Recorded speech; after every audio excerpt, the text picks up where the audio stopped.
Check it out now. Welcome back to the perpendicular mouth. Violating your holes, what we all about. We're about to show you motherfuckers what we're talking about. So relax and we got the clutch. Never getting on the mic, yeah, we do that too. And we got an old show and I thought you knew. We the lesson brothers and we paid our dues. So sit back and take a brew, what we gonna do.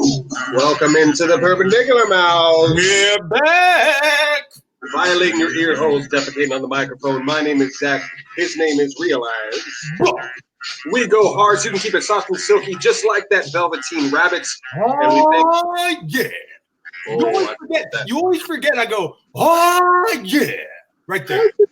I have to tell you, it's not the most important thing in my life. I have to admit that to you here. I mean, you're in front of all herbs. I have to admit that to you. You're going, yeah. Tie a string around your finger. Tie a string around your finger. And right on, oh, yeah? Yep. Okay. All right, I'll do that right after the show. But before I do that, why don't we talk about what we're doing today? And it is part 2 of the greatest sandwiches of all time. The greatest sandwich of all time. See, I remembered your old prospector repeat thing. Yeah. I'm still with you. Okay. Last week, we talked about a lot of different sandwiches, and we ended up putting up a poll for the perps. And there were some, shall we say, disappointing results.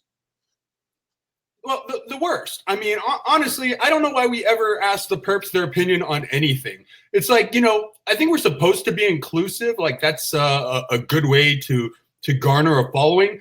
But every time we ask you guys anything, you guys consistently disappoint.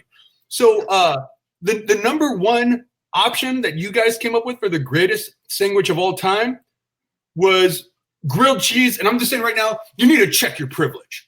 You need to check your lactose tolerant privilege, because I don't know about you, Zach, but I sit with my lactose intolerant brothers and sisters. Thank you.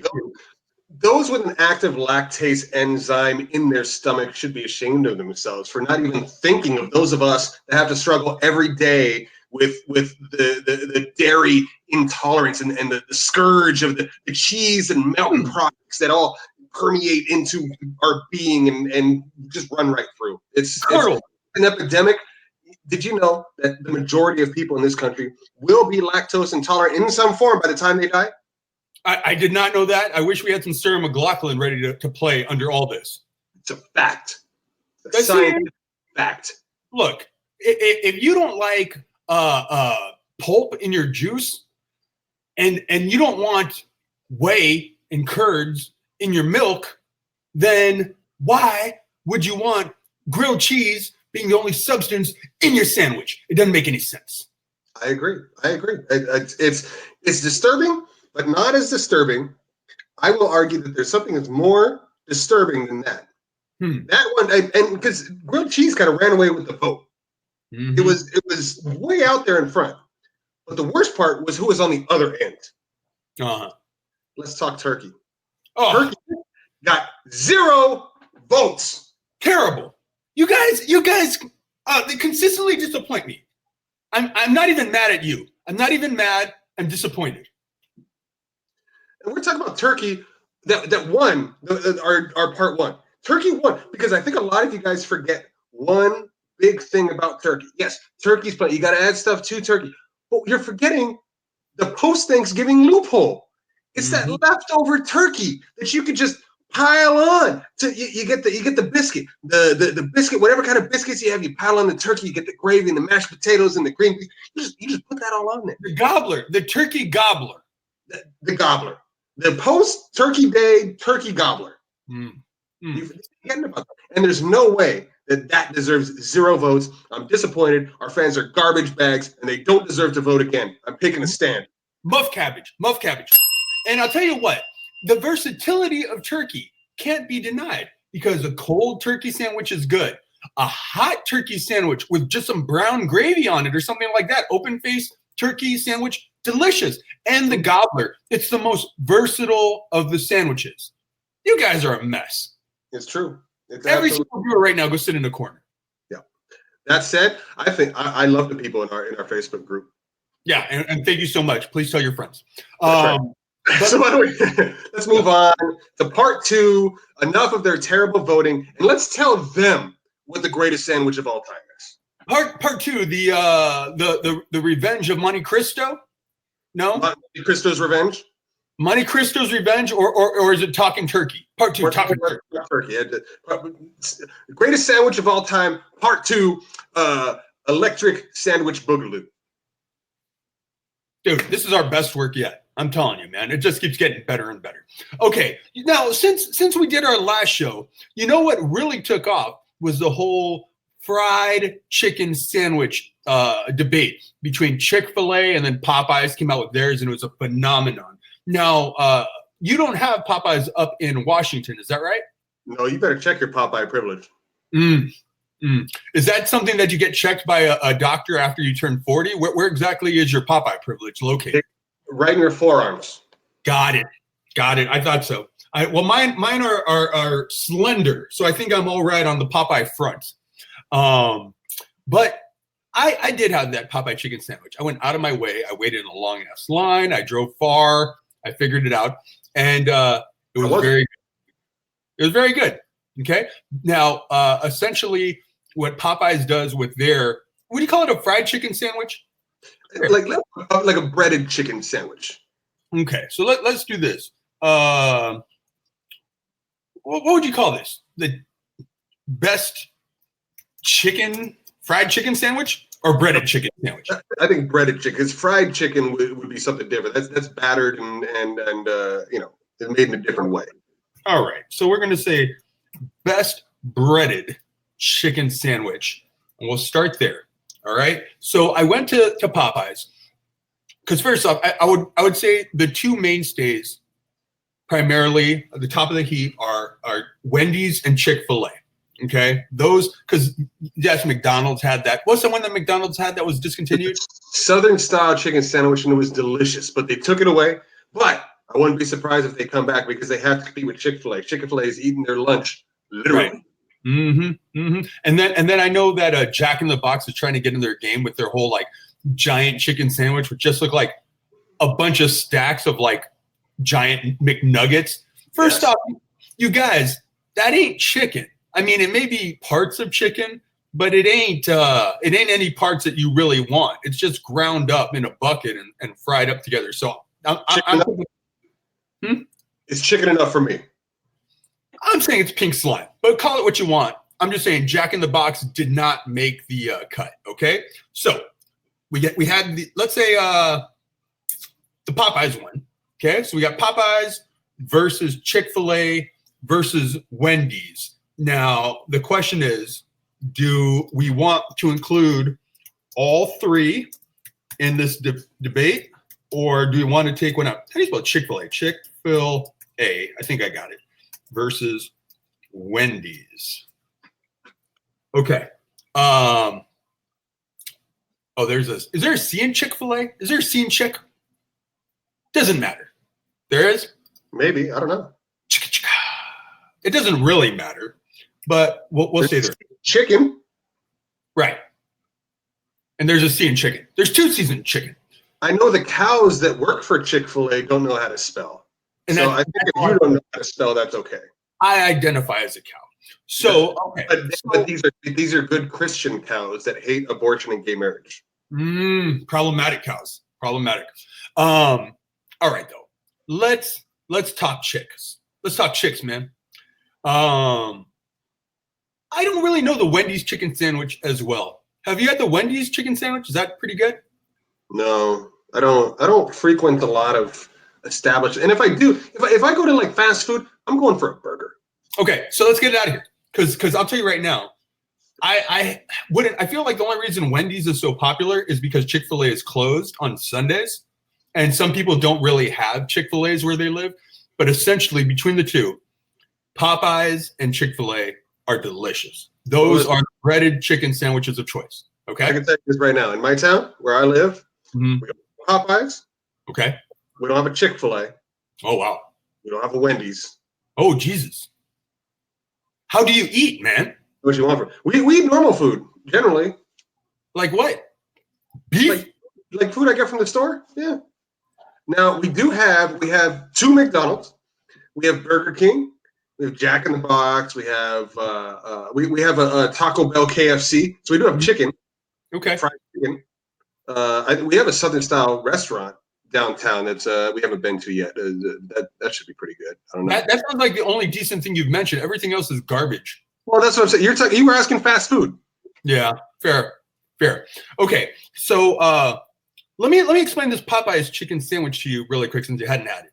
The buns, you know what a brioche bun is?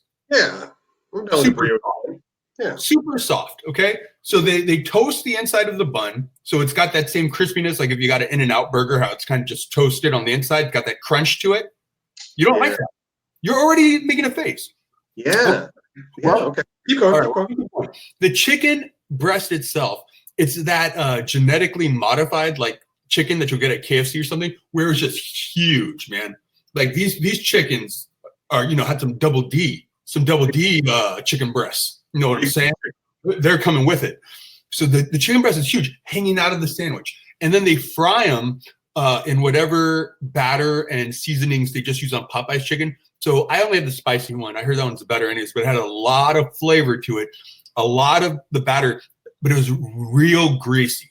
Like, so it's delicious because grease tastes good. Just because fried chicken grease, tastes good. But about an hour later, felt like I had like a rock in my stomach, like it was too greasy for me.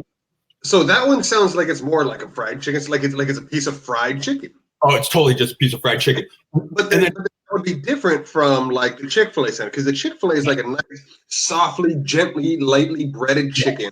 Yes. It's different. Yeah. And not just, okay, so then, and just to finish up the Popeyes one, all they have for, to garnish it are thick cut slices of dill pickle. So they're thick cut chips, pickled chips in there. And then like I would say like maybe like a Creole mayonnaise. That's it. That's all it was. So it's real simple. You're eating a fried chicken sandwich. You get a bite of a thick pickle every now and then you had that kind of Cajun mayo to kind of smooth it out to help help you swallow it down.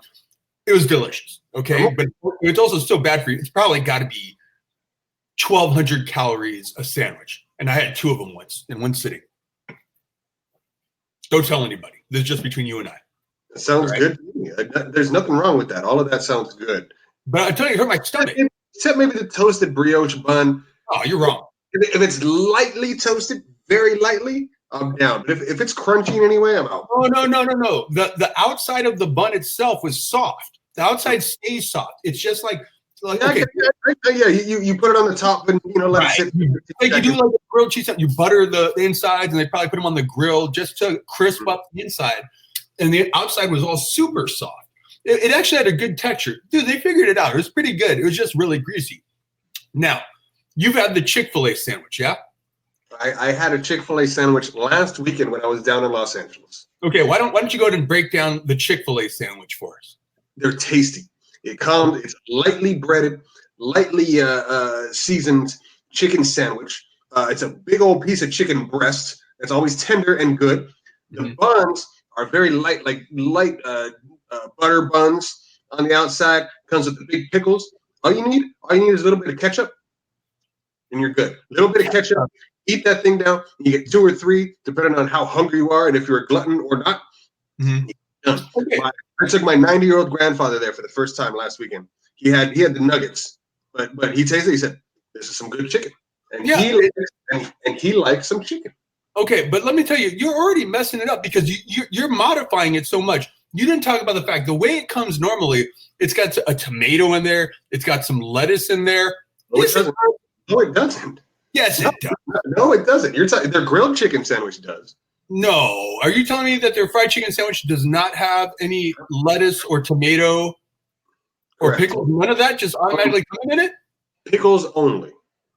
No kidding. Okay, so maybe I have only had the grilled chicken sandwich from Chick-fil-A. Huh. No. I feel like I've had a spicy chicken sandwich. I'm not talking about the spicy. I'm talking about the regular chicken sandwich that you get at Chick-fil-A. Okay. All right. So maybe I'm wrong. Now, okay. So here it goes. I love Chick-fil-A is delicious. They're problematic as a company, But as far as we're just talking sandwich right now, let's separate the sandwich art from the artist, okay? And that Popeye's chicken sandwich was a pain in the ass to get. It took a long ass time for the line. It was kind of a novelty, but you know what though? Now that I'm talking it out, that Chick-fil-A line is always like crazy too. You'll be in that line for like 15 minutes sometimes. Oh, not wow! I've never been in 15 minutes. You never been in a 15-minute Chick-fil-A line? Usually it moves very quickly. You've got a fucking great Chick-fil-A karma to you. You know that, man? Hey, listen, I don't check my chick privilege. I embrace it. I embrace my chick privilege. All right. I get my sandwiches. I get 2 Chick-fil-A sandwiches, extra pickles. Put a little ketchup on that bitch. Get the hell out. See, okay, so I was so with you when you said extra pickles. Extra pickles is the way to me. But then you put ketchup on it, and you keep throwing me off, man. Why would you put ketchup? Ketchup and pickles don't go. I'll tell you that right now. That's how it tastes the best. First of all, it absolutely does. That's the only way it does go. And yeah, it's very good. Name anything else you would eat. Pickles and ketchup. A cheeseburger? I get all my burgers ketchup and pickle only. That's all. You're a pickle and ketchup. Not all of them, but generally, like that's my go-to. If I don't know what's going on, I'm just like, nah, man. I don't want all your Thousand Island dressing stuff. Just give me ketchup and pickles. I'm out. You have the palate of a toddler. Like literally, you're all about. You're so simple and plain on what you eat. You don't like mayonnaise. You don't like spicy brown mustard. None of that, huh? Mayonnaise is fine. Mustard's garbage. We had this whole discussion in part 1. Mustard is garbage. Yellow mustard is garbage. It's useless and pointless. Listen, I will make an exception for brown mustard for those people who like brown Dijon fancy mustard because they're fancy people. Yellow mustard, fuck out. No. All right. Okay, so let's just get between the two. I love a Chick-fil-A sandwich. And the Popeye's chicken sandwich kind of made my stomach hurt because it was so greasy. You've never had the Popeye sandwich. I'm gonna go Chick-fil-A. Here's what I can tell you is that the people don't lie, and Chick-fil-A is exploding, while Popeyes is it's doing well right now, but it's not Chick-fil-A, man. It's Chick-fil-A. Can we agree? All right. So I could be wrong. You check my math on this. My information on this, but I believe that Chick-fil-A is now the 3rd largest fast food chain behind McDonald's and Subway, and they have a fraction of the locations. I believe it. You know, they're open 6 days a week. Yeah, which is something. Okay, so for those of you guys who watched part 1 of this, and if you haven't, what are you doing with your lives, guys? For those of you who did see it, you may recognize this. This is our little, what do you call this? A doohickey? A little mini plastic fish tank looking thing? I can't see that far, man. You better check your video. All right, well, I'm just saying this has all the different sandwiches that we're picking from. So randomly, I pulled one out, and that first sandwich that's going up against our breaded chicken is roast beef.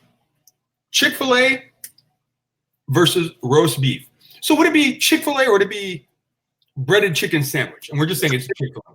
It's got to be breaded chicken sandwich, with Chick-fil-A being the pinnacle of the breaded chicken sandwich. Because I make breaded chicken sandwiches at home. Okay. I can go get the Foster Farms frozen chicken patties. They're not bad. They're okay. And then you put some stuff on, and that's where you can get creative with it. You put the ketchup on there. You can put the barbecue sauce on there. You can put some garlic aioli. You won me back. Every time you talk about putting your ketchup on everything, man, ketchup is a garbage condiment. No. Yeah. No. Yeah. Yellow mustard is garbage. Yellow mustard is like not even in the conversation. What do you put your French fries in? I had some French fries today, and I dipped them in ketchup.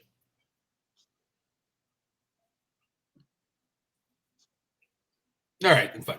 So, okay, breaded chicken versus roast beef. Now, I, for one, am a pro Arby's guy. Do you like Arby's? Arby's is controversial, to say the least.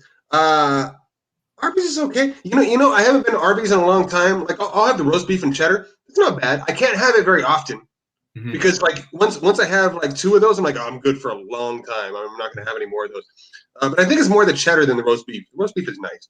Well, now Arby's has all the different stuff, and I haven't been back since they have Bob from Bob's Burgers, John Bench, since they have him. Like I haven't been back, but it seems like they're really expanding the menu and doing good stuff, and I gotta get back there. But I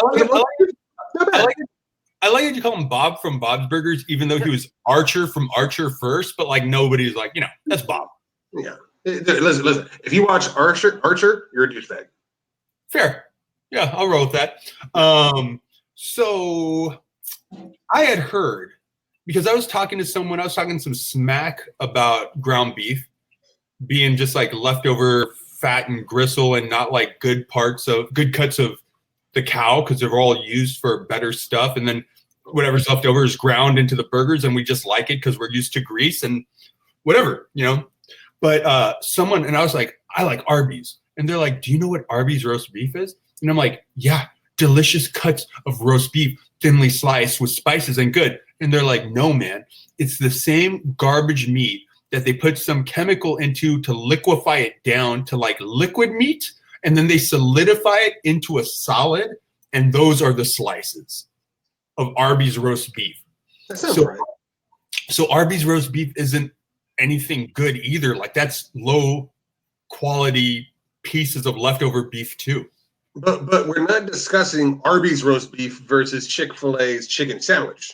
We're talking general roast beef, because if you get roast beef, if you go to a restaurant, if you go to like a deli and you get the sliced roast beef, that's damn good beef. It is good. And I'll tell you something else too about a roast beef, like a good deli roast beef sandwich. Like let's say you said you've never been to New York, right?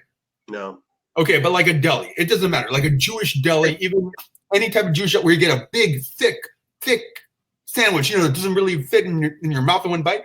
That's one of the few meats that you don't even need to put cheese on it. Like you can dip it in au jus, which is just like meat drippings. Yes, that is the best way to do a roast beef sandwich, with the au jus. And may I add, the best way to do pastrami too. But I digress. The roast beef with the au jus, and you can and it's very versatile because it's just beef. It's just roast beef. You can put whatever you want on it. That's true. It's good. Do you like horsey sauce? Horseradish sauce? I don't. I don't like horseradish. It's a little spicy, right? Mm-hmm. Yeah, it has a weird. Yeah, I don't know. I'm okay. Okay. But roast beef, man. Yeah, anything good with some barbecue sauce on it. Good with if you want to do a little mayo, you want to do anything. But like you said, dipped in the au jus, a hot roast beef sandwich on like a French roll, a soft French roll dipped right in the au jus. That's good stuff, man. Now the question is this: would you rather get one of those, or would you rather have a breaded chicken sandwich? Depends on my mood. Yep. I'm good with both. I'm good with either one. Depends on my mood. In general, I'm going to choose chicken over beef. Mm-hmm. Just because, it's healthier, I guess. But I'm thinking like breaded chicken, processed chicken. I don't know. It's a push. It's a push. I will allow you to decide this one. Oh God. Okay. No pressure. Like I was saying, this is kind of a push to me too, because I like to mix it up. If someone said I had only one of these for the rest of my life, I'd kill myself. Okay, because I want to mix it up. It's fair. I'll kill myself for just one of these chicken sandwiches or one of these roast beef sandwiches, because I can't. It's like Sophie's choice of sandwiches right now. Which one do I have to let go? I would say take me, save them both, and take me. The beef will marry my wife, and the chicken shall watch my children. Not just it's like from here through eternity. It's the perpendicular muscle with Zach and roast beef sandwich. No, roast beef is coming for you. Chicken will come for me. We'll just get out this bitch. Oh God! If I had a coin, I would flip it. Okay. I'm sick of all this fried chicken talk. I'm sick of it. We were doing too much. So I'm going, just to be controversial, with roast beef sandwich. Roast beef it is. Roast beef will move on. But I don't have this, so you got to tell me what's next. Okay, all right. So going back into the little, wow, brother Zach, can I just tell you, you're about to be shocked and amazed at the debate that's about to take place, because Chalk it off. no, because like what did we just say? The best way to eat a roast beef sandwich in the au jus, otherwise known as the French dip. Oh, We're literally doing roast beef sandwich versus French dip. okay, well, you know what? Let's make this simple. French dip is the best version of a roast beef sandwich. It's true. Yeah. That was easy. Hey, that works. Yeah. Dude, when you're right, you're right. That's it. There's nothing else to discuss. Like, you put the best part of the French dip on. Yeah, You're right. You're freaking right. So this next one is the French dip versus both the bacon, lettuce, and tomato, and also the bacon, lettuce, tomato, avocado sandwich. All right. Did you accidentally write French dick? French dick? No, there's a French word for that. Well, because that would have been hilarious. Yeah. No, BLT and BLT avocado. So bacon, lettuce, tomato, avocado. With or without the avo? No. Have you ever had a BLT with avocado? I generally like something more. I'll add bacon to something else, like a chicken sandwich or a turkey sandwich. But I don't have it by itself with lettuce and tomato. But I'm down. I got no problem with that. Wait, have you never had a BLT sandwich? BLT. Okay. Because I put other things on, like, in addition to the B. So I have like a CBLT or a TBLT. What's a C? Chicken? Chicken. Yeah, you get like a nice chicken breast in there. And then you put the turkey on. Then you put some lettuce and tomato. That's a club. Okay. And I'm pretty sure if we haven't discussed it yet, it's probably in here. The club sandwich is a BLT with chicken or turkey. Which would lead me to say that a BLT is lacking. Wow. I really want you to, go out of your way to make yourself a BLT this weekend. I'm down. I got no problem with that. I assume you put a little mayonnaise on there, maybe a little aioli, like that. Yeah. It's literally, because there was something else in here. When I was looking online for the greatest sandwiches voted on by the people, they had a distinction. People are just eating straight up bacon sandwiches. They're just eating bacon sandwiches on like ciabatta. And I'm like, you guys, that sounds like how people have heart attacks, or like you're just going out of your way. But you can, if you're going to eat, like some say, if you do a BLT, you got to throw like six pieces of bacon up in that bitch. Like, it is your meat. And that's the problem, is that there needs to be more. Bacon by itself is not, it's a substitute. Bacon is a side thing. There are people who like bacon way too much. Bacon, everything. They want bacon on this, bacon teenies. I had a bacon teenie once. I almost threw up, literally. I almost started retching. It was so bad. You put bacon flavored martini, bacon flavored juice. I don't know what the hell people eat. But bacon in and of itself, like, I mean, you gotta stack that up. Or maybe it might be good with like the thick sliced bacon. Oh yeah. Like the thick, like the patty bacon kind of thing. Yeah. All right. That's what I'm saying. You get that. That's why I learned up. Have you ever had a pork belly? I've had it once or twice, maybe. It's essentially the same thing. It's bacon. It's just thicker cut. It's just not. But that is the thing. You have to get thick cut bacon, preferably either like the pepper kind or like the applewood, like a fancy good bacon. Okay, and then you just make that. That's your meat. But you need the lettuce and tomato and mayonnaise to balance it out. But then what kind of bread do you use? You just, because like if you just use regular wheat bread, that doesn't sound very good. No, in fact, I think it'd be too greasy for just some regular old wheat or white bread. Maybe like a ciabatta, it would be okay. Like a thicker bread, something. Now I got to get ciabatta at my house? You're making some good points here. I think it's French dip.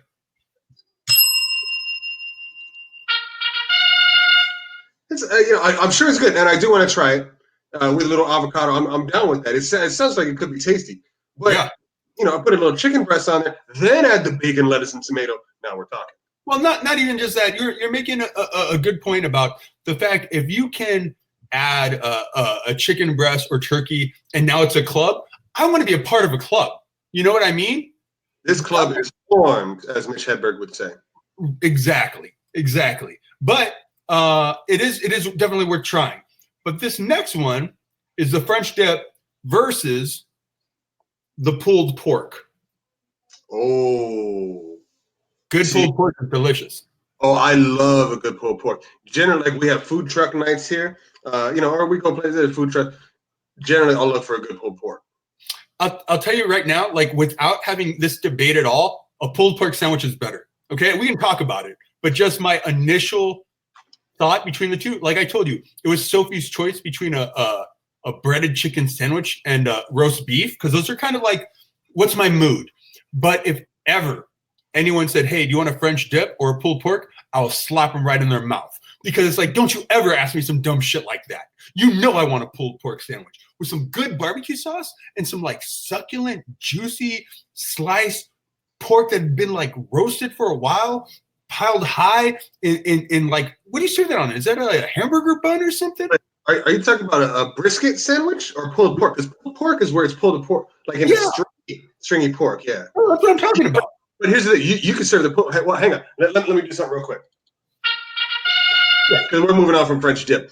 Yeah. So the pulled pork, you can put it on whatever though. You can put it on. I mean, you can just have it on regular like wheat, white bread, whatever, or you can have it on hamburger bun or ciabatta or whatever you want to do. It's all good.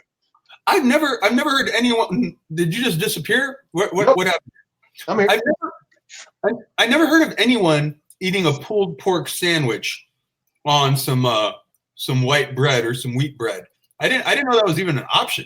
Why not? I mean, I guess it's just, pulled pork to me is like that's not something. Look, I'll be honest with you. I'm not much of a grill guy. Like I don't grill a lot. Are you a big grill guy? Like grilling on the barbecue? Yeah. Not currently because I don't have a barbecue. Okay, so I do, but it's just like I just don't grill a lot. I don't have my own backyard. Maybe if I had my own yard, and then I could just go out there and just drink beers and like watch what I want or listen to the radio. But I just don't grill very often. It seems more inconvenient for me. But I can't imagine just having some pulled pork laying around the house. Or like, do you buy it somewhere and then bring it home and then make it, or what? You can get like pulled pork out of like refrigerated or that kind of stuff. It's not great. Right. But the way that you do it is you smoke the pork and then you pull it up yourself. So if you have a smoker and you have the expertise, it takes a lot of work. But the reason it takes a lot of work is because it's worth it. See, and I'd rather just go somewhere like a nice barbecue restaurant, and if they say, "Hey, try our pulled pork," I'll believe them. I'll do it. I'm not gonna fuck around. All right, but let's move it on. And next on this list, we got the pulled pork sandwich versus the patty melt. Okay. Now, I think we had the discussion when we were trying to debate if a hamburger is a ground beef sandwich, and we said no because it's served on a hamburger bun. So because of its own breading, we're like, okay, that's a hamburger. And then I said sloppy joes are on hamburger buns, and you said no, those are sloppy buns. So, and that all makes great sense to me. But the patty melt is legitimately the ground beef sandwich. Yeah, it's served on the sourdough or rye, and rye, not sourdough. Yeah. And I love a patty melt. Yeah, grilled onion. My abuelita used to. That was one of her. She had like maybe just like a diet that included 8 to 10 items, period. And for like the entirety of my life when she was with us, she just ate those 8 things. And one of her just like go-tos, she was just like turnip patty melts because she was big on grilled onions. I like grilled onions. I don't know if I'd go so far as to say I love grilled onions, because I'm not ready to take that next step in our relationship. But grilled onions and I, we got a thing. We got a thing going. Are you big on the grilled onion? No. Wow. I get it. But if you have grilled onions, what you're eating is just grilled onions. No. Like all the rest of the taste goes away. You're doing it wrong. What you're eating with grilled onions is butter. Onions, mushrooms, those two in particular, they're just vehicles for butter or oil. Yeah, but the point is, like, when you like, if I get a patty melt, right? You get the beef, the cheese, you get some pickles on there, you get the good stuff. But then you start throwing some grilled onions on there. What I'm gonna taste when I eat it is just all grilled onions. See, here you go again. I bet you put ketchup on your patty melt too, don't you? Damn right. Damn right. Put ketchup on a patty melt. Ketchup.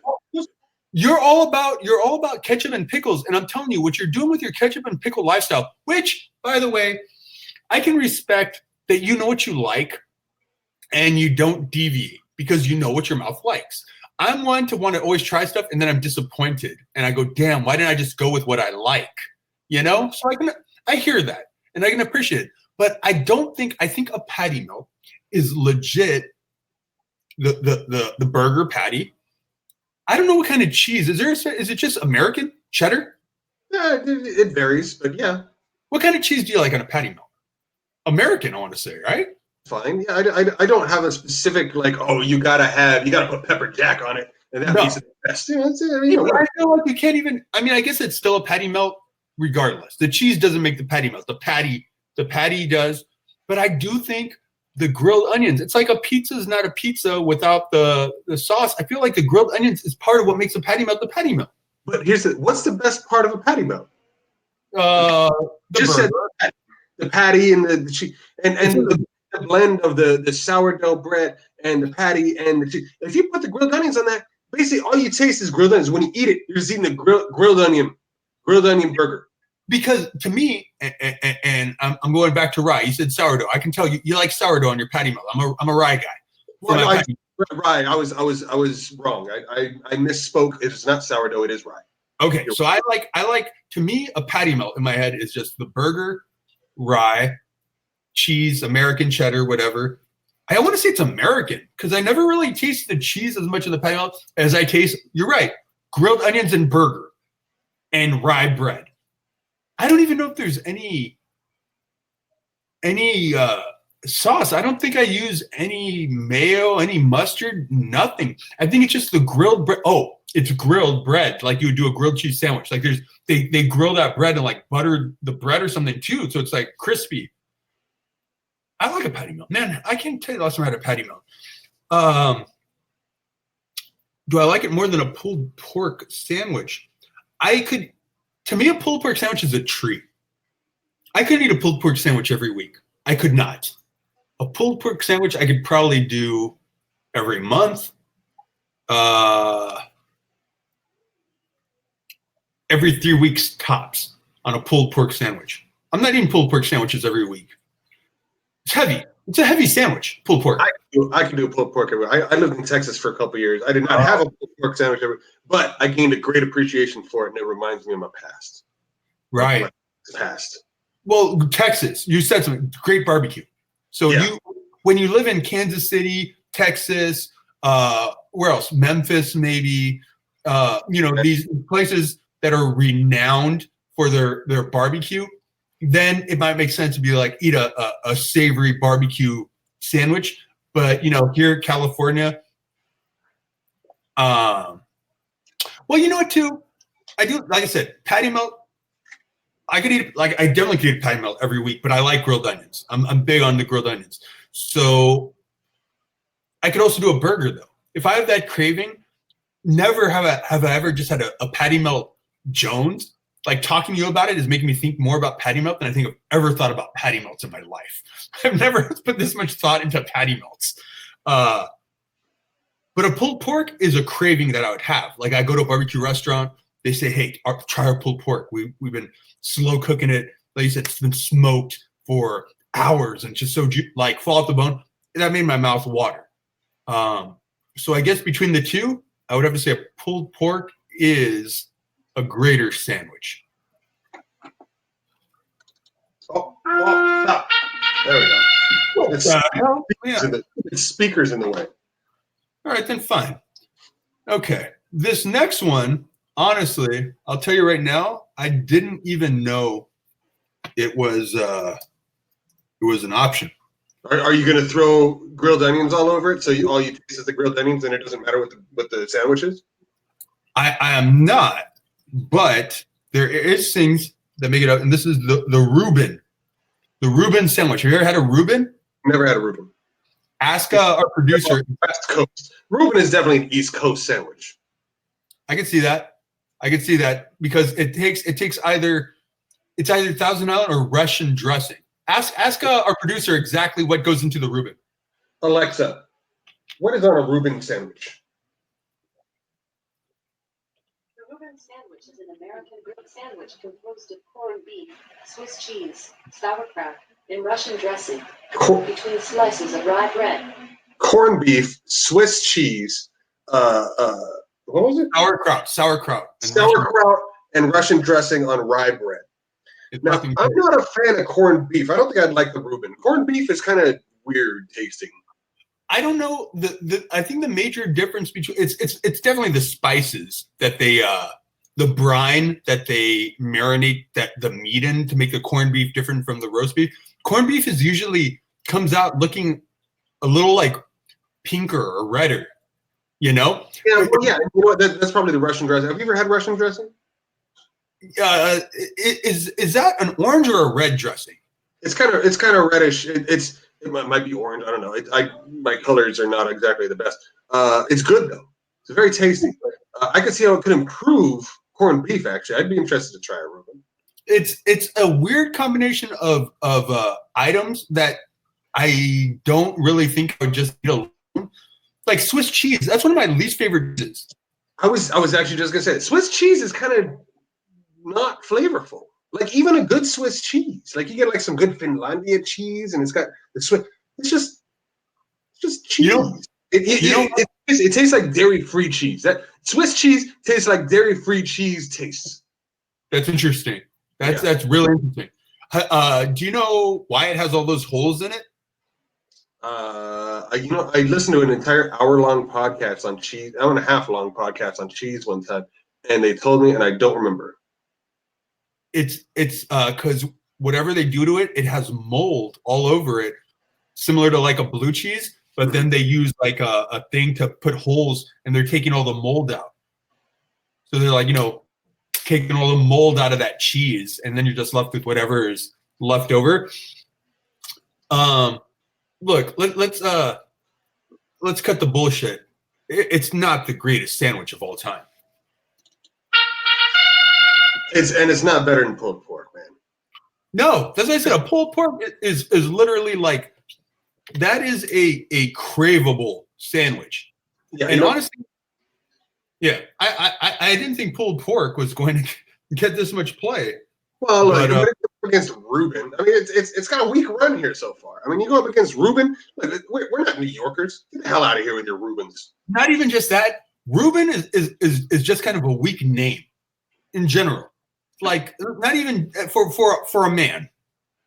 If your name is Reuben, like think of it, Reuben Stutters. This is okay. We called him the Velvet Teddy Bear. That's a way better name. Who else? Reuben's with an E though, isn't it? Reuben. Reuben. Reuben. Benjamin. No? What? All right. Next up, the pulled pork versus the ham and cheese. Ah, an old classic, eh? Pig on pig crime. Yeah, ham and cheese. Well, it's both pig. Yeah, I don't like. It's fine. Okay, now here's fine. Here's what I'm thinking with ham and cheese. Much like when we did the turkey sandwich. You can't just look at it as the cold cut version of like, hey, I got some sliced ham and I got some American cheese and I'm putting in my school lunchbox. That is the basic bitch of the ham and cheese. You can do a hot ham and cheese sandwich piled high. And it's the same thing. You can put it in a microwave? In a panini now, you see, and that's it's the same.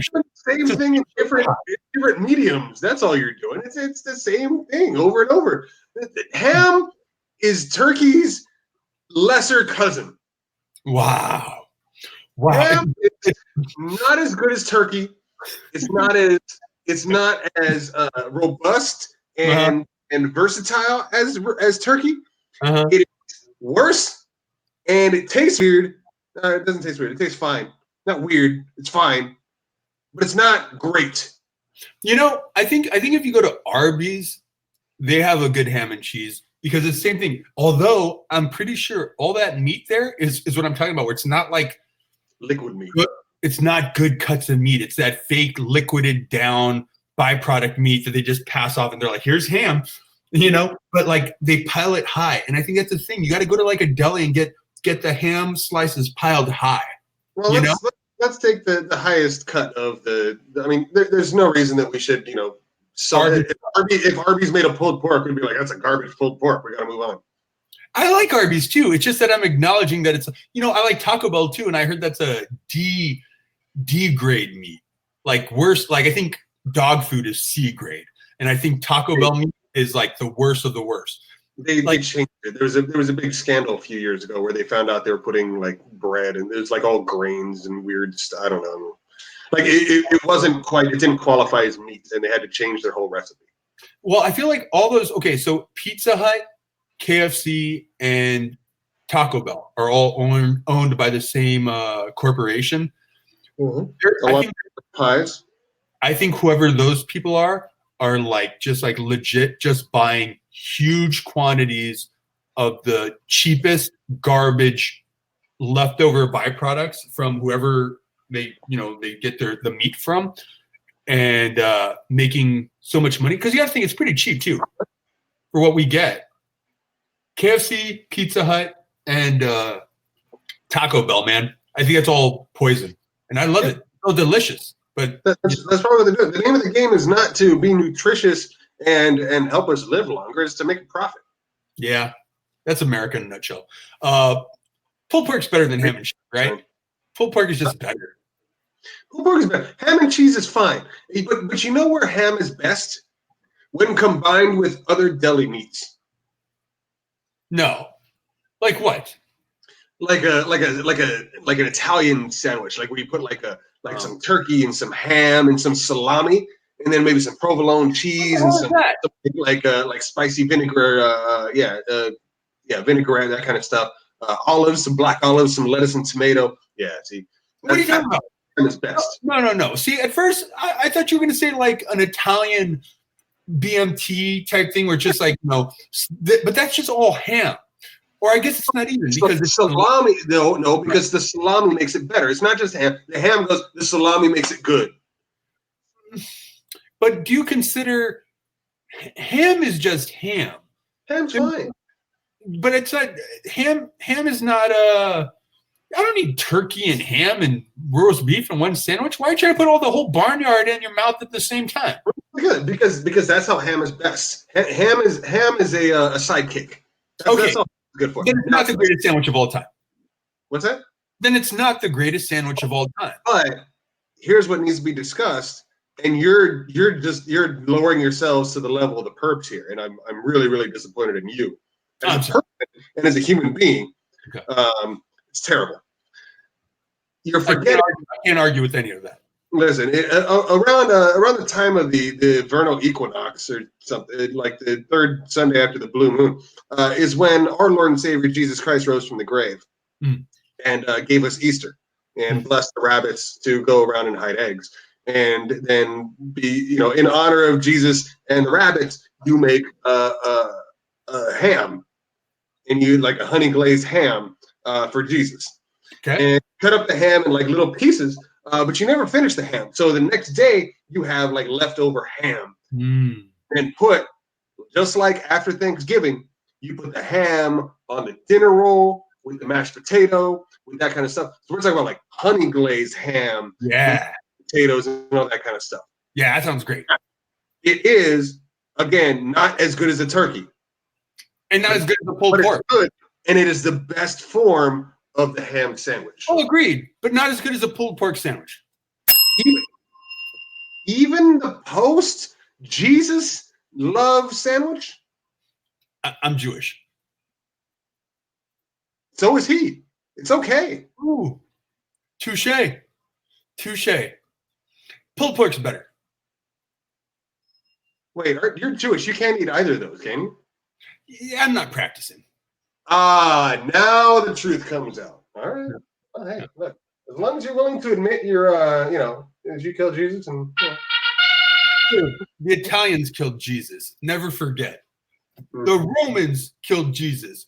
The Jews were just like, that ain't my Messiah or king or whatever. Tax on them. Different tax on their own kind. Different podcast, bro. Yeah. Hey, listen.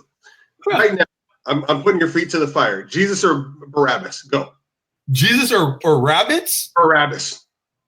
Barabbas the rapper? Barabbas the rapper. Right now, I want you to choose between the life of Jesus the Christ, Abraham, and Barabbas the rapper. Who gets to live and who dies? I mean, are we talking about being crucified, or are we talking about rap battles? No, crucified. If Jesus was not crucified, we'd all be pagans. And life would probably be a hell of a lot more fun. It'd be a very different world. Oh, yeah. Barabbas, man. Kill Barabbas. I don't even know who Barabbas is, but yeah, I'm with that. Read your Bible. All right. Read that New Testament. I mean, I've only read Revelation of the New Testament. I read the Old Testament, but I've never read the New Testament. I'll check it out. Listen, yeah. Come to my house every Tuesday. We meet. We discuss these things. You know, you might enjoy yourself. You know, maybe learn something. You know, there's a room. There's a room upstairs just for you, and all you have to do is let Jesus in, and that room is all yours for eternity. Okay. Hey. All right. Do they have an audio book? Because I feel like if I'm going to do the New Testament, I'd rather listen to it while I drive. I'm going to assume that Audible absolutely has the New International Version of the Bible. You know, maybe at some point. Well, you know, I drive a lot. Maybe at some point I'll listen to the Bible. And I'll come and hit you. I'll hit you guys with some Bible quotes. I'll be one of those guys. You'll say some shit, and I'll be like, "Oh yeah," and I'll just hit you with a quick Bible quote, like "Boom, how you, Ken?" Listen, as somebody who's read the Bible, let me tell you, it's a super easy read. Okay. You just sit down. Oh, it's a page turner. You start learning about who begat who, and you're just going, "Holy cow! I can't wait to find out who begat whom." Begat him. And then once you get, you know, and then you get into the Jesus stuff, and you're just like, "Oh man, I love that they're telling the story over and over and over again," because you're seeing it from different angles, and considering that it was written from like 100 years in the future. You know, and they're telling the story in the present time. You're just like, man, I know that this is 100% accurate, and I'm going to learn so much about what's going on here. Brigade. Okay. Club sandwich. Now, this is what we were talking about earlier. The club sandwich is the accentuated BLT. It's got all the elements of the BLT, but now you're adding either chicken or turkey to it. I think we actually have a guest here who needs to weigh in on this. Oh, yeah? Yeah. All right, then fine. Should I filibuster? Really big chicken sandwich combo with 2. First of all, let's talk about the really big chicken sandwich. Or 4 for $5. Thanks, Dan. It's a really big chicken sandwich. Huge. I order the club sandwich all the time, and I'm not even a member, man. I don't know how I get away with it. I like my sandwiches with 3 pieces of bread. So do I. Well, let's form a club there.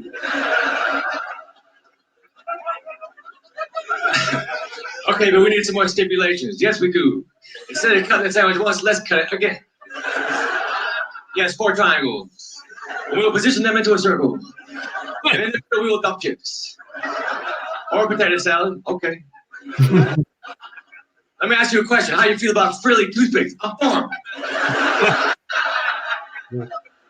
Well, this club is formed. Spread the word on menus nationwide. I like my sandwiches with alfalfa sprouts. Well, you're not in the fucking club. And that's how the club sandwich came to be. So good, man. Thank you, Mitch Hedberg, for letting us know the history of the club sandwich. He goes on to talk about how he wants to put cottage cheese on a club sandwich. And they say, get the fuck out with banana bread. And he said, we're not making a banana bread put cottage cheese club sandwich. It's crazy. He honestly brought up a lot of things I forgot about. The club is cut into 4 triangles, 3 pieces of bread. Bread. That's the most important part. It's the Big Mac of the sandwich. It is the Big Mac of sandwiches. You know what trips me out, though? How do you know where to separate it? Because if you're adding chicken or turkey, do you essentially make 2 sandwiches on top of each other? Or how do you separate the bacon to turkey or chicken ratio within your 3 bread pyramid structure? Yeah, you just put a little bit of chicken, a little bit of bacon, lettuce, tomato, and then you put the bread, and then a little bit of chicken, lettuce, whatever you want. If you want to make it thick with beef, or not beef, thick with meat, you can put double the meat. If you want to make it thick with lettuce, make it double the lettuce, double the tomato. Who are these people making it thick with lettuce? Lettuce people. That's a salad. With meat and bread. It is a kind of a chef salad of a sandwich. It's a chicken salad on bread. No, it's a chef salad sandwich. I don't know what a chef salad is. I eat regular meals. A chef salad is well, I guess a chef salad has ham and egg in it. Never mind. Bad analogy. Oh, now the truth comes out. What? All right, then fine. A club is a great sandwich. Perhaps the greatest sandwich. And I've never, yeah, a club. Because a pulled pork, like I said, a pulled pork it's like a treat. That's a dinner. You have a big, good pulled pork sandwich. That's a big meal. A club sandwich is a light meal that totally fills you up. So, you don't need a ton of sides with it. I do like having 4 little triangles. That's great. I do like having little frilly toothpicks to hold it all together. I like that. You got to take it out. You might stab yourself in the lip, stab yourself in the mouth with the bottom of the toothpick. You got to watch out for that. Public service announcement. Take out your toothpicks before you eat your club sandwich, perps. And it's just like either white or wheat bread. You don't need some crazy fancy bread. You just get your good favorite bread. You can make a totally delicious club at home. You can club it how you like it. It's versatile in the sense of the chicken or turkey. And you got bacon. And you can add any kind of cheese you want. You can't do pickles and ketchup, though. You don't put ketchup on a club sandwich? What the hell's wrong with you? Exactly. Now, I don't even know if you put pickles in there. I don't think you need to put pickles in there. You don't have to. You can. I would. You know why? Because pickles are the greatest. I love pickles, but I'm saying if you're going to have a club sandwich, you want pickles, you get a pickle spear on the side. But, very good point. You can do the pickle spear and then supplement with the pickle spear. But see, a club sandwich could accommodate any number. So you get it like a nice bread and butter pickle, or a sweet pickle, or maybe a zesty dill pickle. Mm-hmm. Could accommodate all that on the side. A spicy garlic pickle? What do you know about that? I have some spicy pickles in there right now. It kind of tastes more like it's more like plain cucumber with some jalapeno. It's not as good as I thought it would be. I'm a little disappointed. I'm telling you, the Bubby's pickle, man. The Bubby is the top dog of the pickles. I'll check out the Bubbies. There's a lot of different pickles. I don't have a Popeyes, but I have a lot of different pickles. Yeah, they got a lot of picklers up there. I guess I can see that. I can see Oregon pickling being a big hobby that people in Oregon do, and then they ship their pickles, their pickled wares, their pickled eggs, and their pickled cucumbers, and their pickled peppers. Their pickled peppers, and they send them right up to you in Walla Walla. That seems like that totally makes sense. I'm right on the border of Oregon. That's what I'm saying. I can see Oregon from my house almost. I'm the Sarah Palin of Washington. You're damn right you are. I say that all the time about you. Mm-hmm. I think a club sandwich is a better sandwich in general. I like a good club. And I think the one thing that you nailed on the head, because I mean, the way taste goes, club sandwich is just as good as any sandwich out there. The pulled pork is a more specialty sandwich. The pulled pork, one thing we didn't talk about, you can add stuff to the pulled pork. You put some coleslaw on there. You can add some pickles. Pickles are great on a pulled pork sandwich. Some arugula you can put. You can put any number of things on it. Just spice it up a little bit. But you can't make it at home. It's the biggest thing. So all things being equal as far as flavor and everything else, you can't make it at home. The club, you can make that at home all day and slice it into pieces. You can get some little toothpicks. You can do all that kind of stuff. The pulled pork, unless you know how to smoke those things and take 16 hours of a slow cook on the pork, you're not going to be able to do it. Unless you buy it in the fridge, freezer section or whatever, which I have done, and some of them are okay. They're okay. So Zach, you ain't never lied. The club wins. Totally. Pulled pork had a great run. I'm actually glad we agreed on that too, because it's a tough call, because pulled pork is a damn good sandwich. You're damn right. You're damn right it is. But you know what else is a great sandwich? Your face. Thank you. The chicken parmesan. Somewhat of a specialty sandwich, a hot sandwich now. Definitely not totally different. The club sandwich, like we said, is a make it at home thing. I don't think a lot of people are making chicken parms at home unless you're like an old Italian grandmother. Wait a second. Chicken parmesan isn't even really a sandwich. That's what I was just gonna say. But it's kind of like pulled pork, in that like it's its own thing. Because pulled pork, you don't have to put it on bread, but if you put it on bread, then it's in a sandwich. Okay. Chicken parm. Well, and you know what chicken parm is? Breaded chicken. A breaded chicken sandwich. It's a breaded chicken sandwich served with marinara. Pound it out with some marinara, some cheese. Provolone. It's a breaded chicken sandwich, man. And that already lost. Get out of here. Get the fuck out of here, chicken parmesan. I can't believe it. I can't believe they try to play us like that. God. Trying to infiltrate our organization. Okay. Well, here. Now we're getting back to how many do we have left? Not a ton. Why? Has it been a long time? I think it's been a while. Let's do a time check. It's been like an hour and 3 minutes. It's been 1 week since I looked at you, turned up and saw me, said it angry. How many words of that song do you know? Apparently like 6. How about it's been 1 week. That's all you got. So I looked at you. You did say since you. Look at you. Somebody told me something, I'm angry. Right? That's 7 words. All right. Next up, the shrimp po' boy.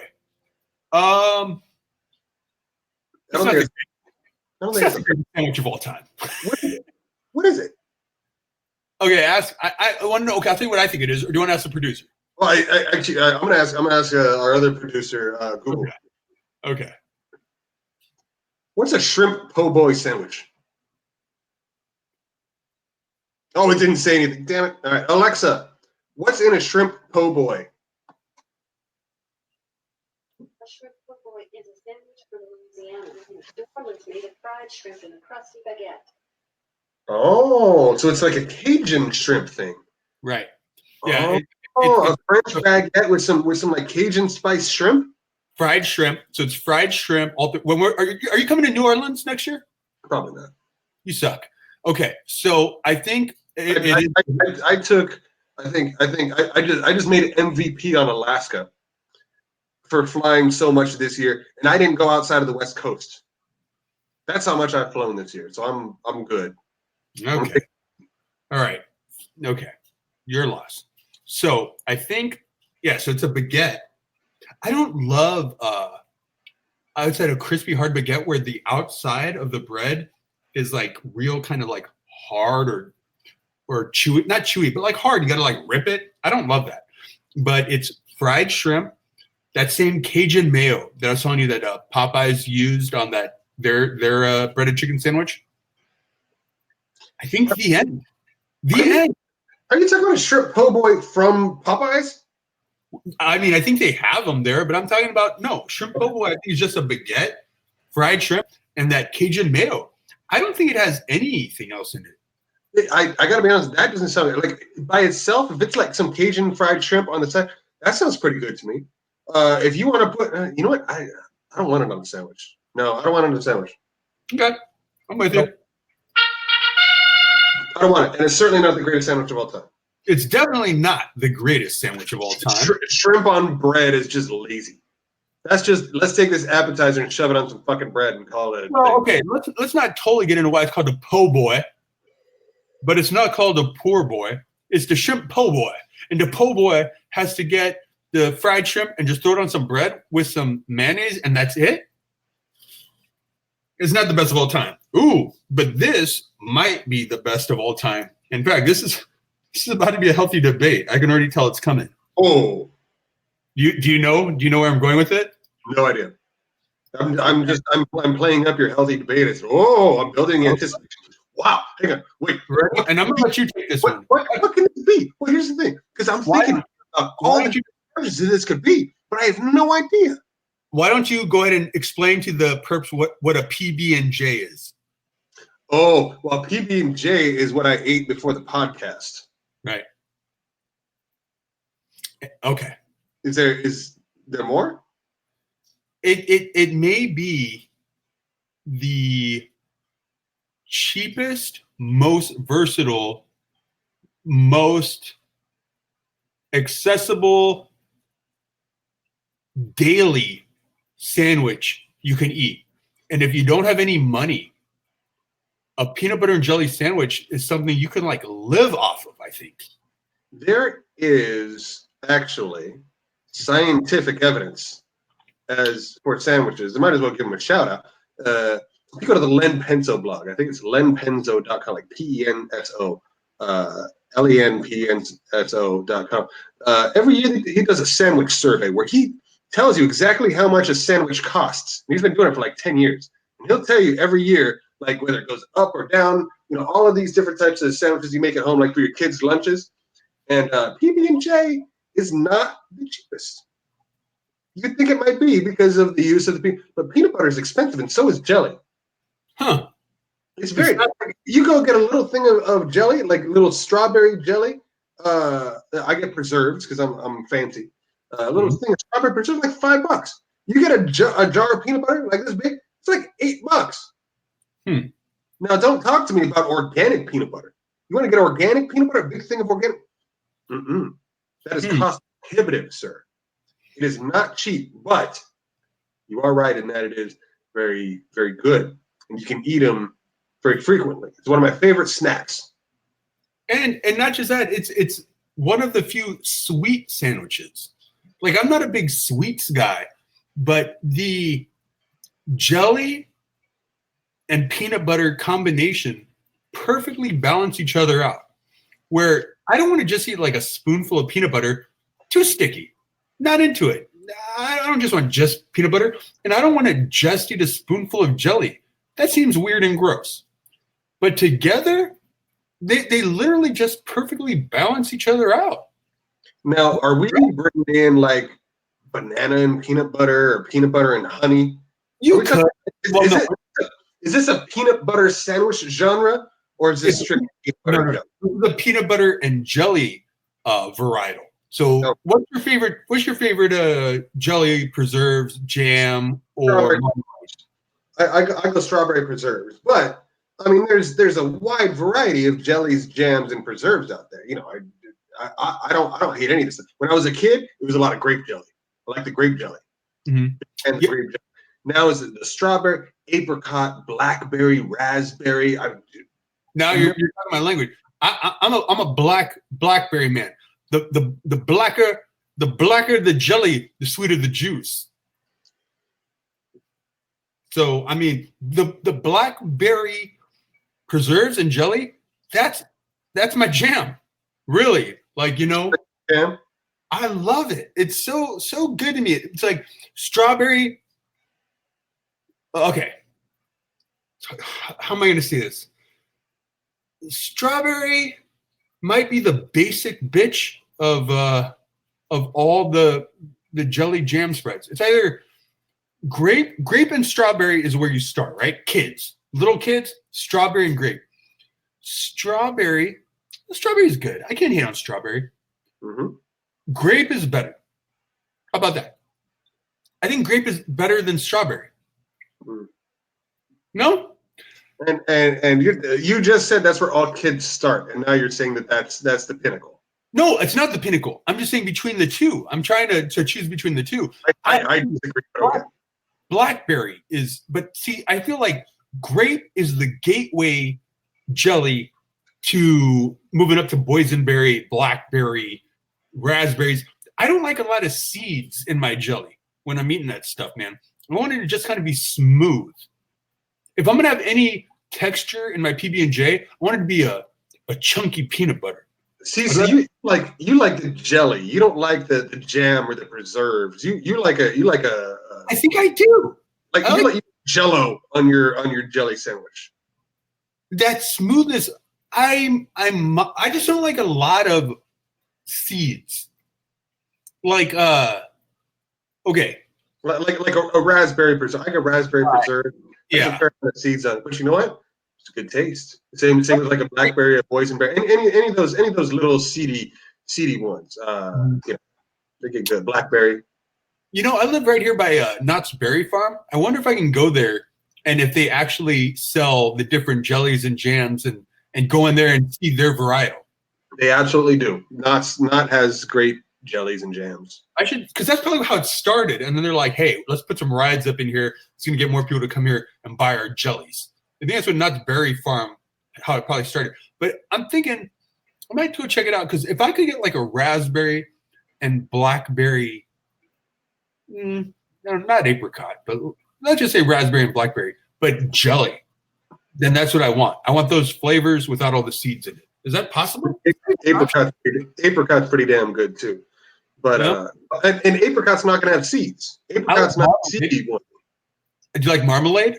It doesn't have seeds in it. It's not like the seeds are when you get like the raspberry and the blackberry and like where it's a little tiny little seeds in there. Yeah. So apricot's a big old fruit. It's like a peach. Yeah. You know what else I like too? I like apple butter. You ever had apple butter? Yeah, but that doesn't count. Doesn't count. You're right. Okay, let's talk about peanut butter. Chunky or creamy? Creamy. Yeah, I like a honey roasted chunky. Like Skippy has a honey roasted that has a chunky. It's good. I don't describe. I'm fine with chunky, but my preference is creamy. And I like my peanut butter like I like my women. Extra chunky? I mean, just leave it up to your imagination. I'm not going to tell you. I'm asking, what's the answer? Creamy. So, let's keep going. That was your answer? No. I didn't think this out. Okay? I try to throw the parachute. I'm like, oh shit! I need to escape out of this joke. It's too late. I thought you like your jelly like you like your women. Smooth out seeds. I like my coffee like I like my women. In a burlap sack thrown over the back of a donkey. You know? Is that from your stand-up routine? Huh? Is that from your stand-up routine? You workshopping that? Right, but I'm willing to sell my jokes if any of you comics want to get more ha-has. That's a pretty great ad right there. I was gonna say, especially after I like the peanut butter thing. I will pay you 48 cents for that right now. Okay, let's see. Club or peanut butter and jelly?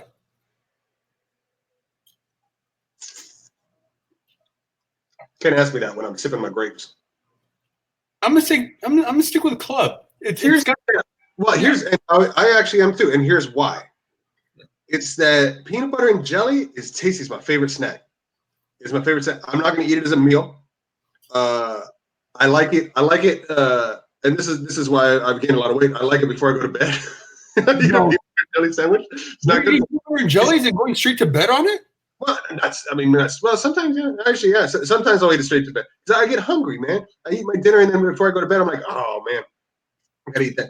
So sometimes, but generally it's like in the middle of the day, you know, in the afternoon, like that 2-3 p.m. It's perfect for a peanut butter and jelly sandwich. But you know what? I can go on. But it's not healthy. No, peanut butter is fatty. The jelly is sugary. The bread is sugary. Even if, you know, I have like some nice multi-grain bread. It's still not good for you. It's not great for you. You know what I think you should do, because it might be the bread that's adds a lot of calories. I say you take a teaspoon of jelly, you take a teaspoon of peanut butter, you spread them shits right on your wife's areolas, and then you go to bed. How about that? It's something to consider. It's something to consider. All right? It just spice up the relationship, you know? I'm just saying. Like that. That's when I'm on a diet, you take one piece of bread. Okay. You put peanut butter on half, jelly on half. That's your peanut butter and jelly sandwich. The problem is when I'm not, I load up that peanut butter. It gets thick. It gets real thick on there. Mm-hmm. And you load up that jelly, it gets real thick on there. You get a big ass messy sandwich. Mm-hmm. They also talk about tossing salad with jelly and syrup. Tossing salad with jelly and peanut butter. How about that? Sounds like your Saturday night figured out. All right. Club's moved on. We both agree. All right, then fine. But we agree that club sandwich fixings, not appropriate for sexy time. If you're going to make any sandwich fixings part of sexy time, the peanut butter and the jelly, deconstructed PB&J in the bedroom. Boom. You've never had bedtime bacon time, huh? Bacon time. No. I mean, maybe I should try it. The next bad boy we got coming up is the club versus the breakfast sandwich. Breakfast croissant. It says breakfast croissant. It's not breakfast. Okay, so breakfast sandwich is its own thing. It says breakfast croissant. There's 1,000 different ways to do a breakfast croissant or breakfast sandwich. Well, it just says breakfast croissant. Is it just egg and cheese? Is there sausage? Is there bacon? Is there pork? Is there? It can be whatever you want. It can be bacon. It can be sausage. It can be ham. That's like saying breakfast sandwich versus lunch sandwich. No. The breakfast croissant, you got to have egg, right? You got to have cheese. Bacon, egg, and cheese. Or sausage, egg, and cheese. Or... These are all different. No, breakfast croissant. Are you talking about an egg sandwich? I'm talking about breakfast croissant. But what is on it? Mine is probably what about a lunch baguette? No, this is croissant. We're talking croissant. But is lunch baguette included in this breakdown? Lunch baguette? This is breakfast croissant. No.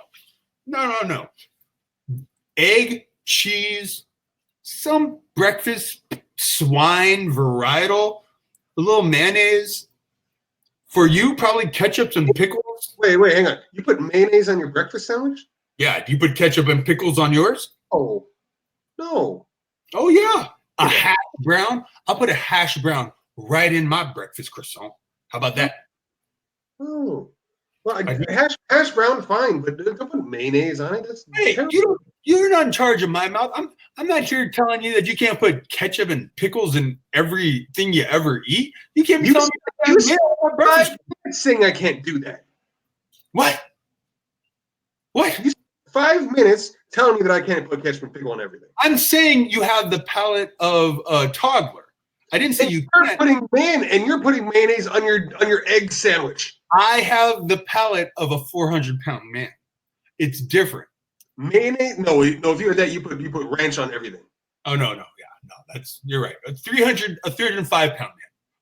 Okay, but oh no, I actually generally add mayo to my breakfast sandwiches. I'm a big mayo guy.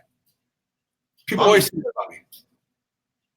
The mayonnaise is what they call me. Go, hey there, mayonnaise. I frequently say you are as white as a mayonnaise sandwich. Mayonnaise is Mayo, nice. mayo on what's oh crap. See, there goes my joke. What's the white bread that's all famous? Woody Harrelson. You can buy that for $1. Just go to ericlizer.com. Pow! Right in your kisser. Well, no, Wonder bread. Wonder bread. What was it? Wonder bread? Yep. Yeah. What about it? Oh no, that was the stale ass joke that people have been using for like 30 years. It's like you're whiter than mayonnaise on Wonder Bread. A mayonnaise sandwich, huh? Mm-hmm. Okay. Look, man, don't tell me how to eat my breakfast croissant. I love a breakfast croissant, but I don't need to eat my breakfast on a croissant.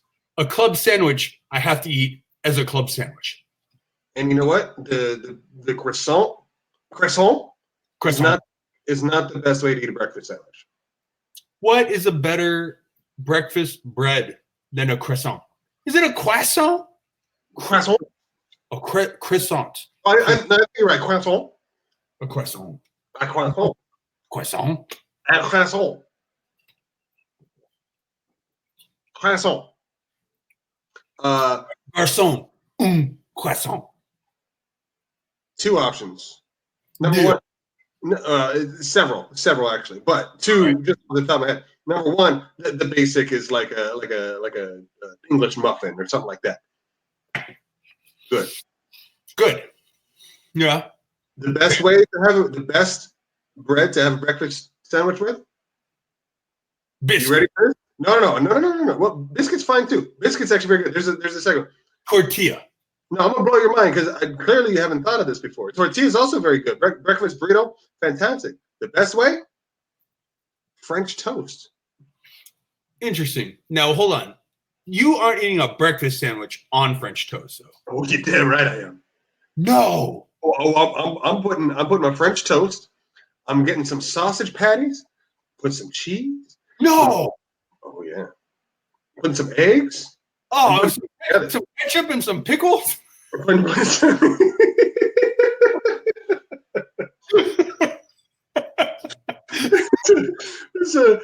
ketchup and some pickles and some mayonnaise and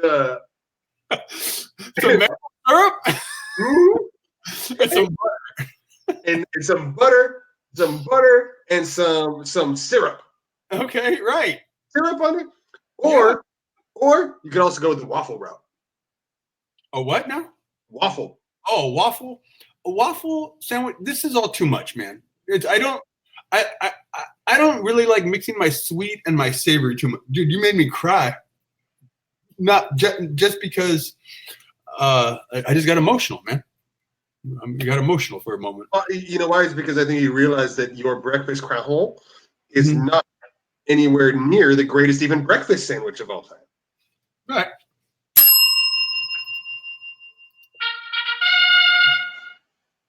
Club, man.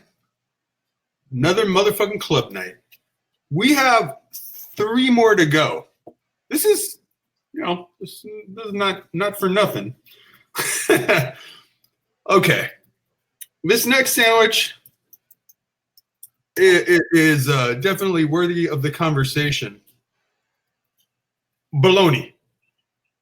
The bologna sandwich. When I was growing up, Oscar Mayer beef bologna, Kraft American cheese singles, iceberg lettuce, and white bread, and mayonnaise.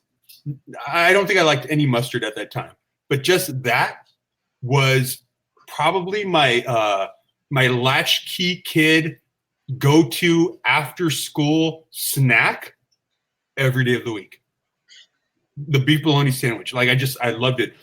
And then if you wanted to get fancy with it, you fry the bologna in a skillet, for just like maybe a couple seconds each side, 10 seconds each side or something like that. Warm it up a little, eat that in there. Man, you kick your bologna sandwich up a notch for sure. That's the elevated bologna sandwich. You elevate the bologna sandwich. It is definitely poor people food. It's definitely kid food or like junior high. I can make this myself and I'm like, love it. And I'm happy and full for a while because my mom, doesn't love me and my dad left us. But then at a certain point, it's just not there. It's not a club sandwich, man. A club sandwich is the elevation, is a progression. Am I boring you? That was a legitimate yawn, though. All right, fine. Mine was a legitimate burp. We're both discussing. Well, here's the thing. It wouldn't surprise you to know that the bologna sandwich, I believe, is perennially the cheapest on the Len Penso sandwich maker guide list. So it's the cheapest sandwich. So if you got kids, that's probably why you got the bologna sandwich. It's cheap. Bologna's cheap. But bologna is also, isn't bologna essentially hot dog? I think so. I don't even know. And here's why. Here's why I don't know. Because bologna doesn't taste good. No, what are you talking about, man? I like bologna. No, that's all. Bologna doesn't taste. I don't like bologna. I like beef bologna, and at the same time, when we're talking about like the fast food chains using the random leftover assortment of scraps and turning it into their meat, that is for sure what bologna is. And hot dog. Like it's the scraps. And they do whatever they do to it with their seasonings and grind it up or whatever and make it into a solid. It's not good for you. Well, and there's no way to, like, the elevated bologna sandwich is you put it in a skillet for 3 seconds on each side and it tastes kind of like ham a little bit. Like, that's the best. You're not going to go to a deli. No deli has bologna.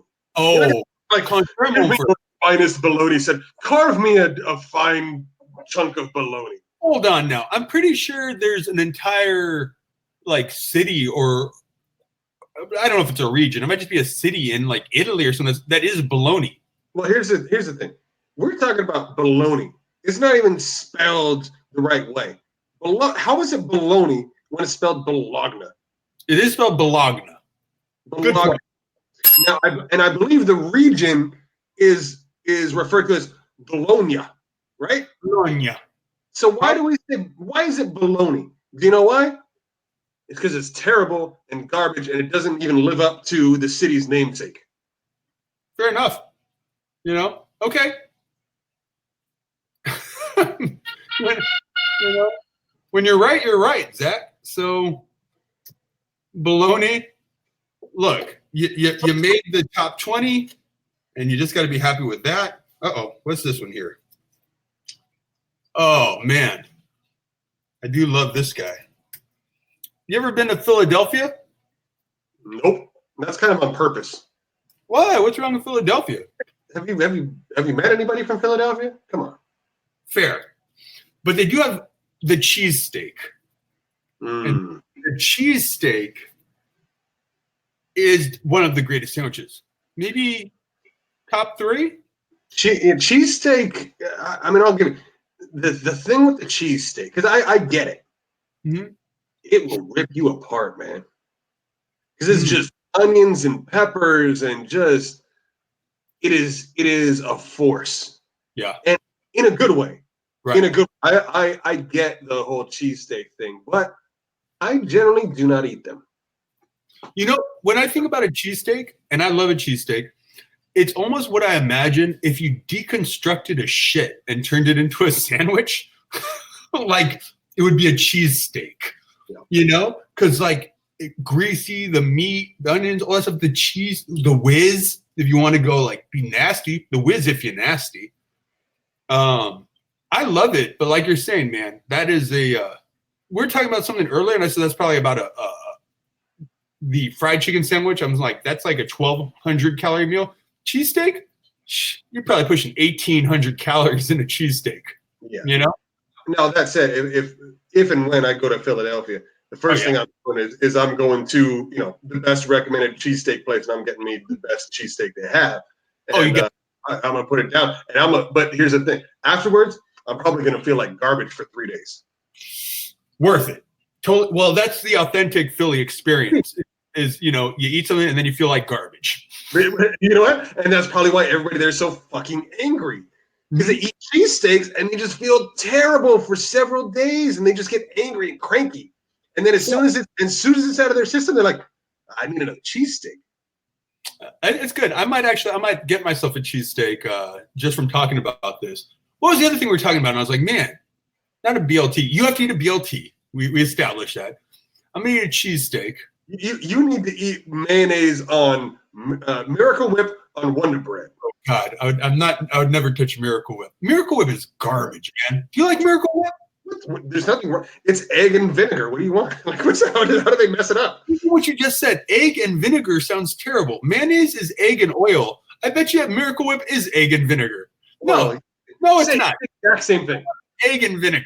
I'm with you, and I'm not about that life. So no. A club is better than a cheesesteak. A cheesesteak, much like the pulled pork sandwich, is a treat, but the club is definitely in the conversation for greatest sandwich of all time. And I know that there are people out there right now who are screaming at us saying, "What is wrong with you? The cheesesteak is by far the greatest sandwich to ever happen to humanity. It's the greatest thing." I get it. I think a fantastic sandwich and a fantastic concoction, and it's very regional. But you know what? We're not from Philadelphia, and it hurts my tummy. I mean, I think we had it right when I said it's probably top 3 of the greatest sandwiches.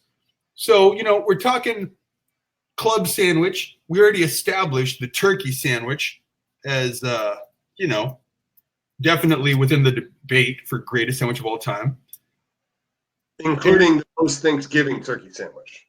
Totally, the gobbler, and that cheesesteak that might round it out. And you want to know why I say round it out? Because this last sandwich on our list is the lobster roll. Okay, I like a lobster roll. It's okay. Rather anticlimactic, wasn't it? But a lobster roll is some mayonnaise ripped up sea insect with some celery and some celery salt on a soft roll, and that can't be the greatest sandwich of all time, man. Listen, I've never seen a lobster roll. I've never seen a lobster rock. I've never seen a lobster dance, and I'm sure I'm not going to eat it. Okay, so this gets down. Let me see what first. You can also buy that joke on ericaaronlizer.com for $2. No, that one's on the discount bid, 79 cents. $2. You wish. I'm gonna give you 79 cents on that joke. Okay, so now we're really getting down to the greatest sandwich of all time. So, do we want to acknowledge our part 2 winner, the club sandwich, or do we just want to go right into it for the greatest sandwich of all time? Well, we can certainly acknowledge it. I think it needs to be acknowledged that the part 2 winner is the club sandwich. It's okay. Okay, so how do we do that? I'm sorry. No.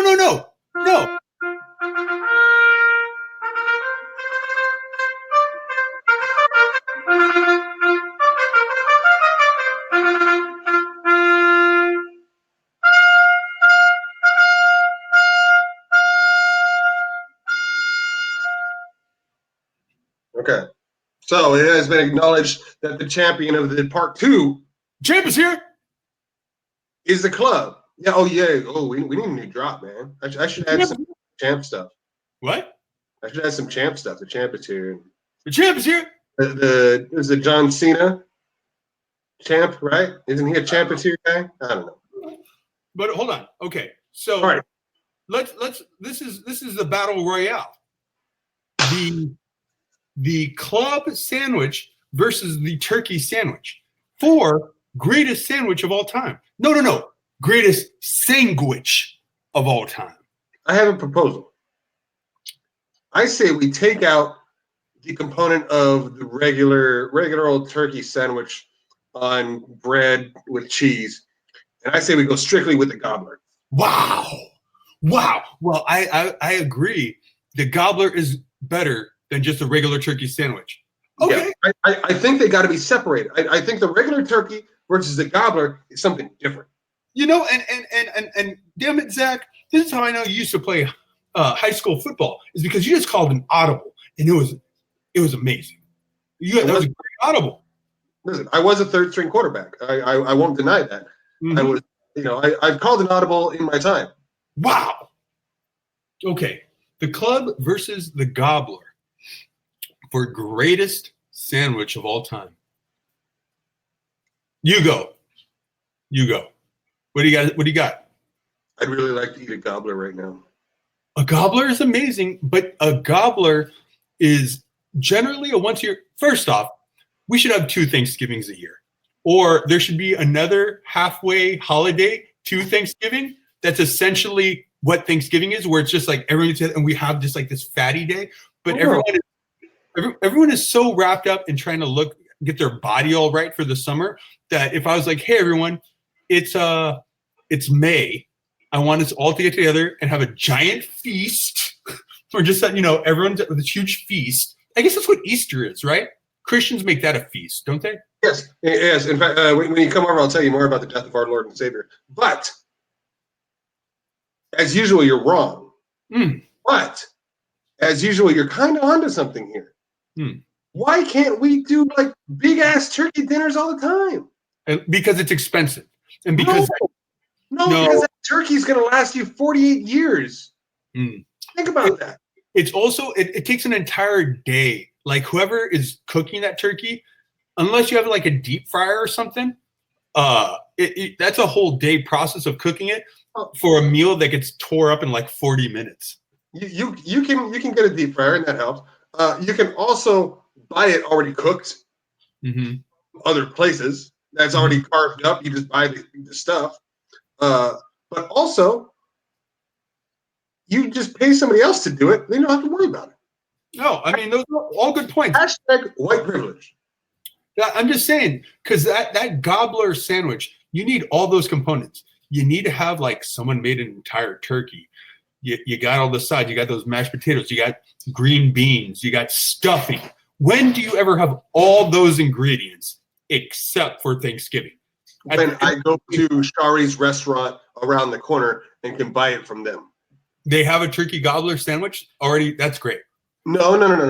They have. You can buy like the oven roasted turkey dinner or whatever, and then you can get the other stuff as well. You can make your own. You can make your own potatoes and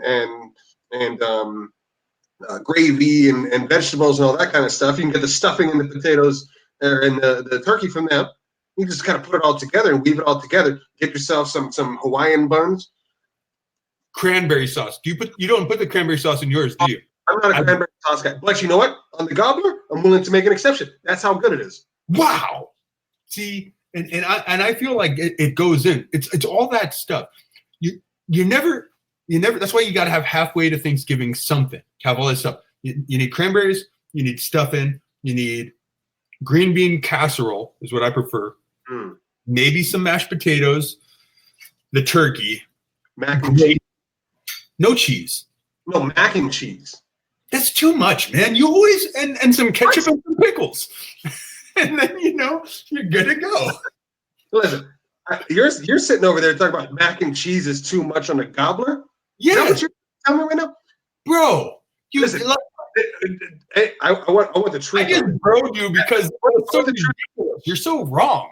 I want the truth. I want the truth on this. Yeah. First of all, mac and cheese goes with everything. Some good homemade mac and cheese. I'm not talking like Kraft mac and cheese. I'm talking like homemade good like mac and cheese. Fine. Mac and cheese. Don't your ruining the integrity of mac and cheese as its own perfect combination of taste. Mac and cheese on the side of everything, but it doesn't need to. Don't put mashed potatoes in my mac and cheese. No. No, here's what you do. You put the turkey and you put the potatoes on, you put a little gravy on there. You just take a little spoonful of the mac and cheese right on top. Then you put your green beans. Then you put that. I'm telling you, it could be good. Set it off. I was saying the Philly cheesesteak is the deconstructed turd. What you are creating in your gobbler is honestly the deconstructed turd in a sandwich, man. Because of mac and cheese? Like everything else is fine, but mac and cheese is where I draw the line. Is that what you're saying? It's too much. Like I don't think the human stomach is built to have that much varietal in one bite. I'll tell you right now, the club sandwich beats your gobbler, but my gobbler might beat a club. Okay. I have a theory and I need you to answer this honestly. Will you answer honestly and not lie to the people? I solemnly swear. You can ask me anything right now. I just solemnly swear. Go ahead. Throw any question at me. Man. Do you put ketchup on your mac and cheese? No. Do you? That's the truth. No, absolutely not. But I just said it popped into my head, and you strike me as the type of person that would put ketchup on their mac and cheese and then turn around and just chastise somebody else for putting ketchup on a burger.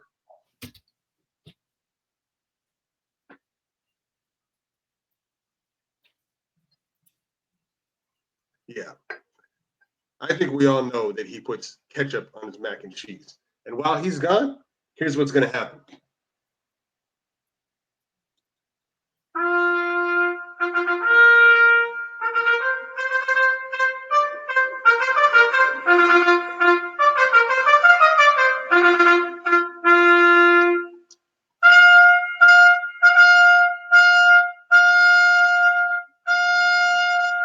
The greatest sandwich of all time is the gobbler with mac and cheese.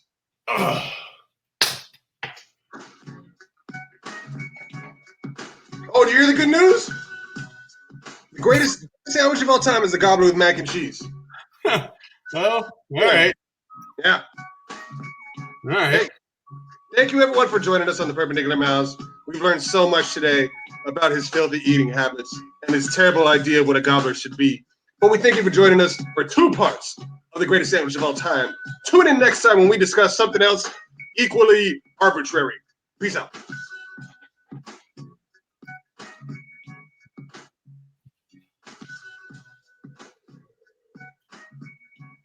You put ketchup on your mac and cheese, don't you? Be honest.